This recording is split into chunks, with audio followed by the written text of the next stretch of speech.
la Russie, il en est aussi question en France avec des espions russes qui recruteraient sur la plateforme en ligne Le Bon Coin. L'espionnage, ce n'est pas qu'au cinéma, alerte la DGSI en charge de repérer les agents étrangers sur notre sol. C'est elle qui a lancé l'alerte en fin de semaine. Ces espions russes approcheraient notamment les étudiants des grandes écoles qui proposent des cours de soutien. C'est loin d'ailleurs d'être une nouveauté. Sur Internet ou sur les campus, ces espions ont l'habitude de recruter des jeunes.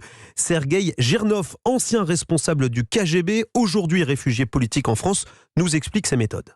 Le principe est très simple. S'il y a un normalien ou il y a un polytechnicien qui postule sur ces sites pour, par exemple, donner des leçons privées, c'est-à-dire qu'il a besoin d'argent. Et donc, en fait, c'est la preuve que cette personne est vulnérable. Et à ce moment-là, vous faites une chose toute simple. Vous répondez à sa petite annonce, vous devenez son élève, et puis une fois, lorsque la relation est établie, vous l'amenez doucement vers une coopération qui devient de plus en plus développée, voire même secrète, et à un moment donné, vous commencez à lui demander quelque chose qui dépasse la notion de simple service d'un étudiant à un professeur. Et une fois lorsqu'il rentre, par exemple, au commissariat à l'énergie atomique française, dans laquelle il y a l'énergie civile, et il y a aussi le militaire. Si la personne se voit docile, vous pouvez carrément lui demander de vous fournir des documents secrets qui se trouvent dans les coffres-forts du CRA. Il n'y a rien de nouveau. Propos recueillis par Chloé Lagadou.